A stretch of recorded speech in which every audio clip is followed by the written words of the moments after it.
view that you saw briefly, just to give those of you that aren't familiar with it, it's a 177-hectare mixed-use, what we call aerotropolis. It's just an airport city of the future. I'll explain a little bit more of what that means in a moment. 177 hectares, to put it in perspective, the Makati CBD is around 200 hectares, plus or minus, depending on where you look for the information. BGC is around 240 to 300, depending on where you look and what you include the memorial. So it's roughly the size of those types of cities, is what we envision for this city. That's what's within the triangle. Here's just another view from the north end looking south. One thing I'd just point out is that this is a huge green park area that's inspired by Millennium Park in Chicago. So when this city, as it develops, green is a huge component of the master plan. In fact, we want this to be a very livable, workable, walkable city that's iconic, so that it's not just a place for workers, but people who want to come here. It'll be a very unique place with some unique art, with iconic buildings. Okay, so you think about cities, what makes a really great city? You heard Vince Dizon on our video, he said connectivity, connectivity, connectivity. It's true, but it's always been true. You think about the great cities of the past, port cities, right? That was a very big trend back in the day. Then railways came in, you had railway cities. Then you had freeway, highway cities as major intersections around those areas became cities. And now the fastest growing trend is airport cities, or aerotropolises. Well, the unique thing here is it's got all four. The future major deep water port of this country, one of the best ports in the country today, 600,000 TEUs, a natural deep water port, is 35 minutes on a bonded highway on the SETEX. So you literally get off this exit, which exits right into the city. And within 35 minutes, you're at the deep water container port of Subic. Then you look on the other side, this is the area, this is the city, this is the future international airport. I'll give you some statistics on this, and I'm sure you'll hear a lot, there'll probably be a lot of speakers later talking about this, but this is the fastest growing airport in the country. This is exciting. This is 2,400 hectares reserved for master plan, no reclamation, not $15 billion to develop. It's ready today, with the best runway in the country today. So very exceptional, unique opportunity. Then you have the highway. For those of you who came up from Manila, I don't have to tell you this, you came up to NLX, connected, the very first exit, Clark South exit, is how you probably got here today. That's the most efficient exit. It's the main exit, goes right through our city. These are very big roads that we developed.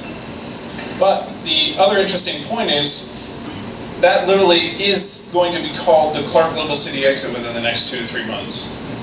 Branded and replaced by King. And then of course, you've heard about the railway probably for as long as I have, 10 years plus. It was a dream 10 years ago. It's a little clearer dream today, but I do think it'll happen. I'm much more confident that it'll happen because we're already working with the various entities on where the station will go. And there's right-of-ways around here to put the train station. And in fact, I happen to know that a lot of the budget allocations are already in the 2017 budget. It'll be reallocated in 2018, so it's already happened. So I'm confident, and I've heard from the other members of government that are in charge of leading this, that by 2022, it'll literally be operational. Now the other interesting thing is, when you go to the airport, this train will literally touch the airport terminal. The first stop will then be here. So then you have all four modes of connection. Best connectivity you could possibly design if you had a blank slate.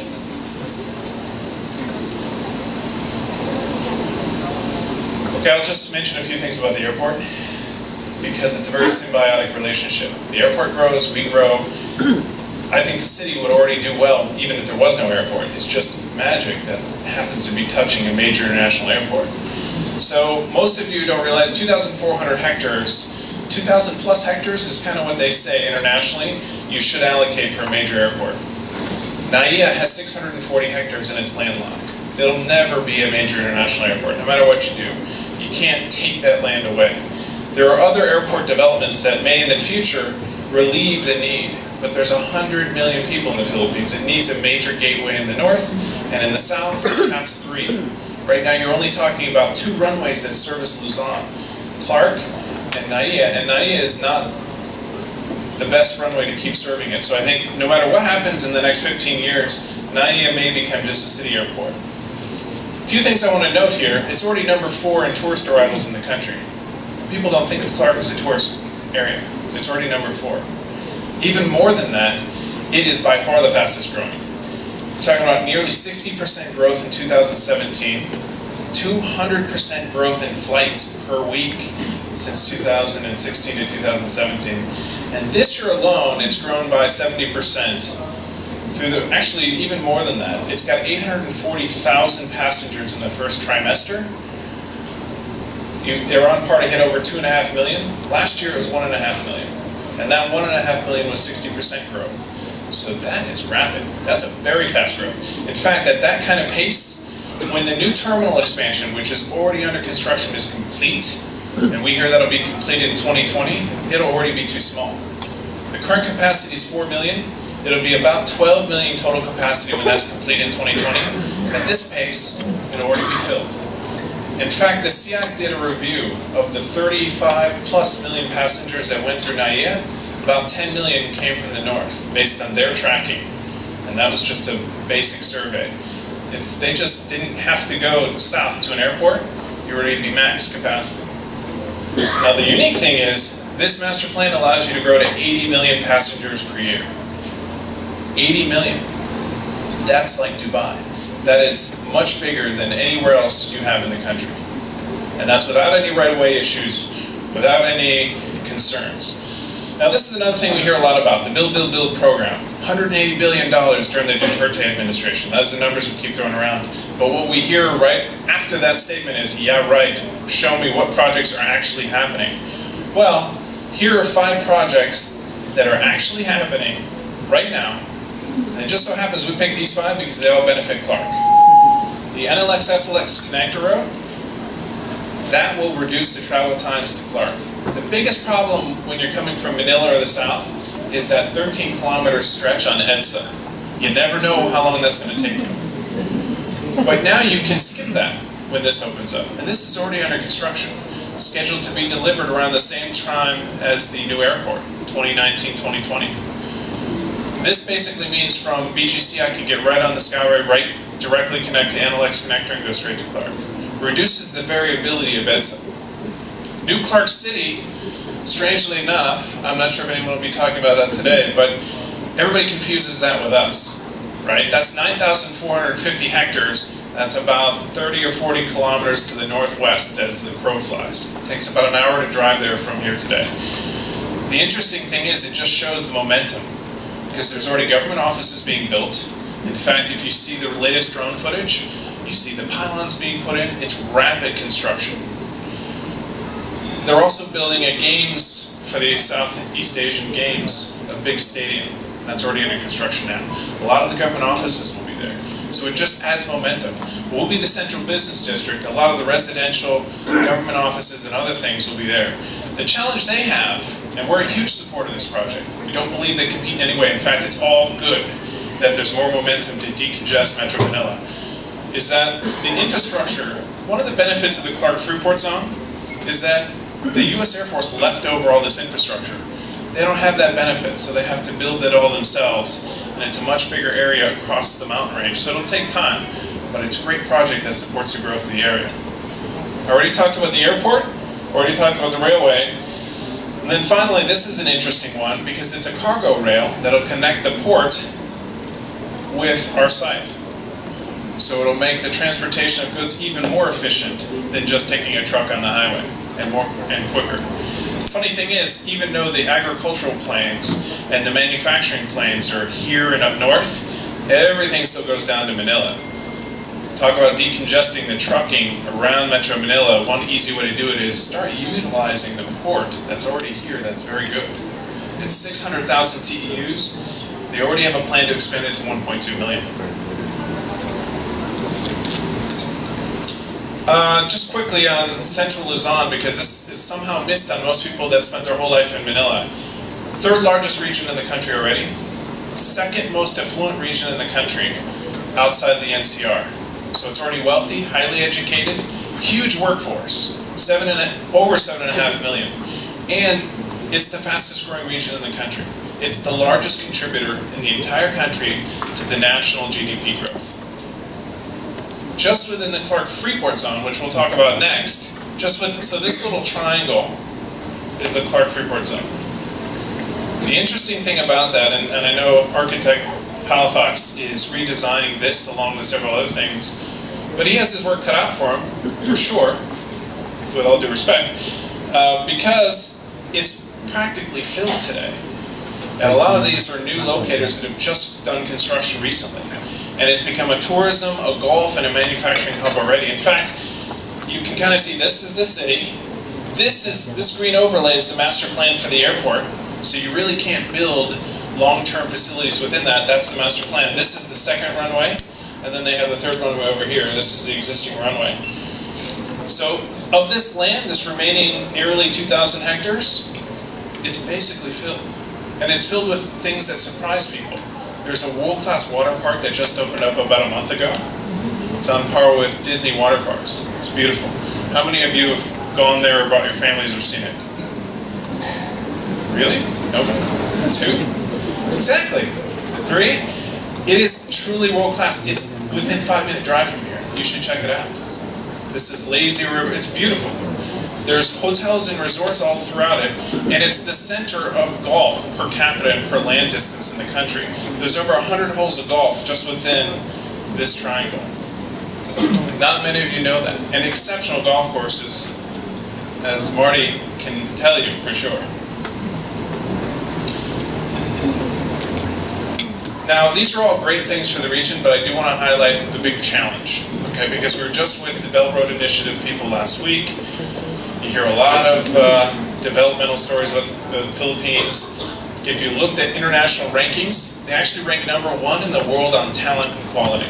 #1 in the world. In fact, on population, they're like ranked #3. So they have a big population, very well educated. In terms of talent for the global outsourcing and back office market, or just global services sector, it doesn't have to be outsourcing.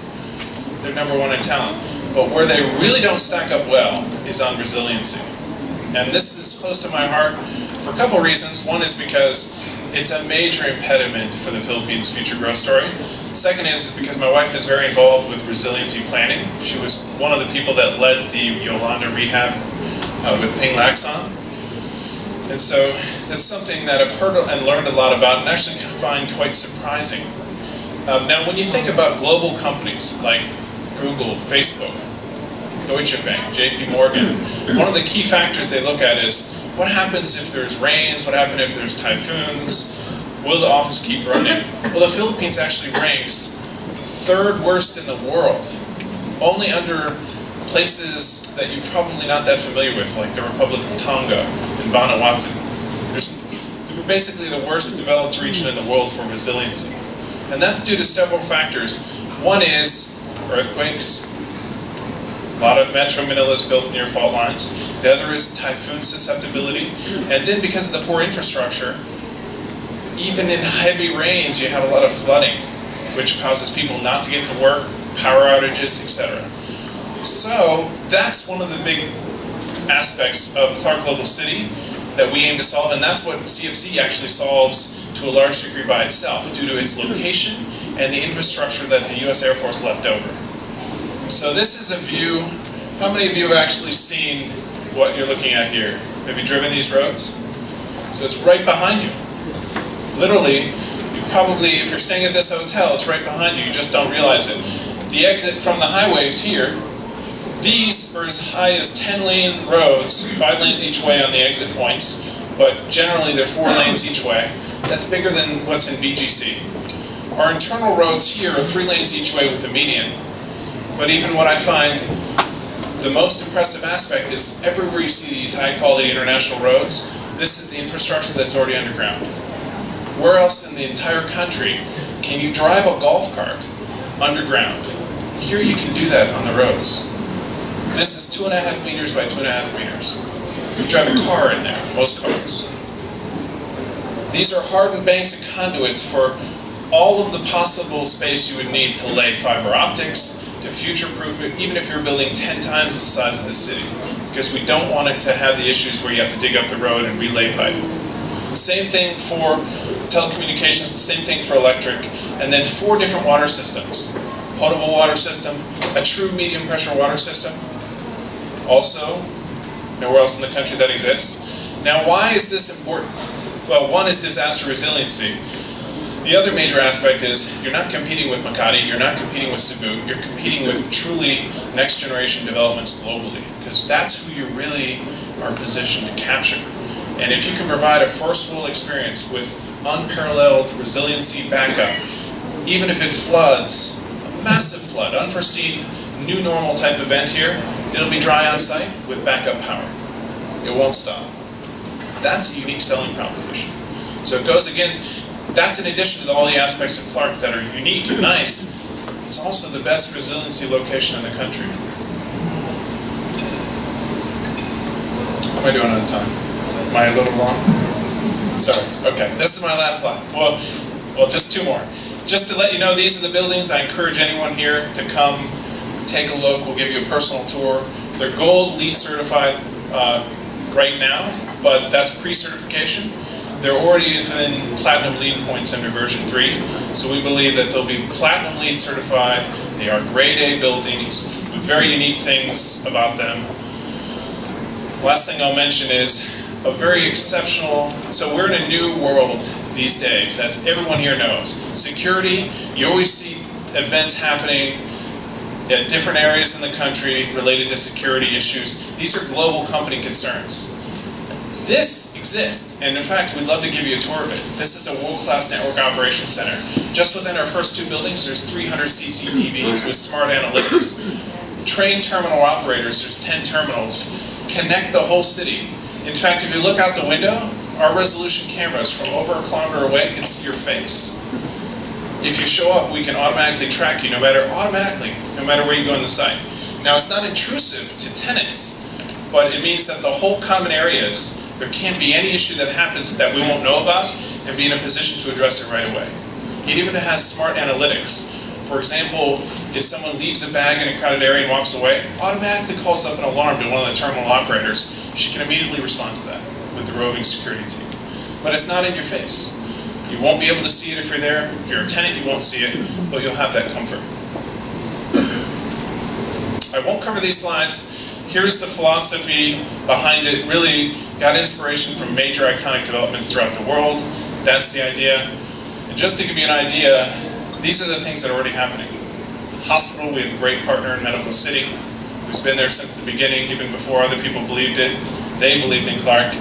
We've already built the first 2 office towers, and everything I'm pointing out here is in stages of development. So it's happening now. It's not the future, it's right now. In fact, within 10 years, or less, maybe 8 years, we don't think there'll be anything left. It'll look like the renderings I showed you to start. So with that, thank you very much. Appreciate it.